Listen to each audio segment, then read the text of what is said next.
আসসালামু আলাইকুম রহমতুল্লাহ। প্রিয় বন্ধুরা, আশা করছি সকলেই ভালো আছেন এবং সুস্থ আছেন। আজকে আমি যে বিষয়টি নিয়ে আলোচনা করব সেটি হচ্ছে প্রাথমিক তৃতীয় ধাপের লিখিত পরীক্ষার ফলাফল কবে প্রকাশ করা হবে। এই বিষয়ে সর্বশেষ আপডেটটি আমি আপনাদের সাথে শেয়ার করব। ভিডিওটি শুরু করার আগে আপনি যদি এই চ্যানেলে নতুন হয়ে থাকেন তাহলে এখনই সাবস্ক্রাইব করে ফেলুন, আর যদি অলরেডি সাবস্ক্রাইব করে থাকেন তাহলে থ্যাংক ইউ সো মাচ। চলুন তাহলে শুরু করা যাক। 18তম শিক্ষক নিবন্ধনের লিখিত পরীক্ষার ফল অক্টোবরে।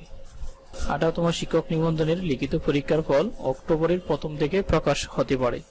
এই জন্য পরীক্ষকদের দ্রুত খাতা মূল্যায়নের কার্যক্রম শেষ করার তাগাদা দেওয়া হয়েছে।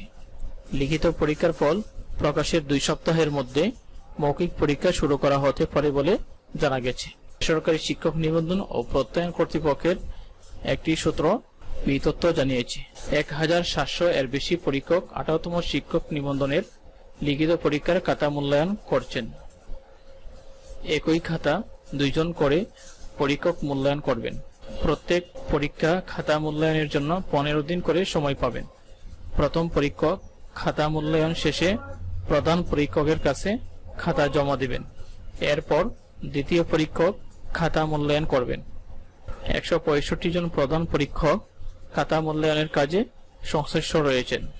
নাম অপ্রকাশিত রাখার শর্তে এনটিআরসি এর পরীক্ষা মূল্যায়ন ও প্রত্যয়ন শাখার এক কর্মকর্তা বলেন, 1 থেকে 12তম শিক্ষক নিবন্ধনকারীরা প্রতিদিন এনটিআরসি এর কার্যালয় তালাবদ্ধ করে রাখছেন। পরীক্ষকরা খাতা মূল্যায়ন শেষে এনটিআরসি এর কার্যালয়ে জমা দিবেন কিভাবে? এভাবে আন্দোলন করে আমাদের জিম্মি করে দাবি আদায় হবে? কার্যালয় তালাবদ্ধ করায় আমরা কোনো কাজই করতে পারছি না। ফল প্রকাশের বিষয়ে জানতে চাইলে এনটিআরসির পরিচালক মোহাম্মদ আব্দুর রহমান বলেন, 18তম শিক্ষক নিবন্ধনের লিখিত পরীক্ষার ফল অনেক আগেই প্রকাশ করা হতো, তবে পরিস্থিতি বিবেচনায় ফল প্রকাশে বিলম্ব হচ্ছে। আমরা চেষ্টা করছি দ্রুত সময়ের মধ্যে ফল প্রকাশের। আশা করছি অক্টোবরের শুরুর দিকে ফল প্রকাশ করতে পারব। অক্টোবরেই এই নিবন্ধনের মৌখিক পরীক্ষা শুরু হতে পারে বলে জানান তিনি। তো প্রিয় বন্ধুরা, 18তম শিক্ষক নিবন্ধনের লিখিত পরীক্ষার ফল অক্টোবরের প্রথম সপ্তাহে প্রকাশ করা হতে পারে।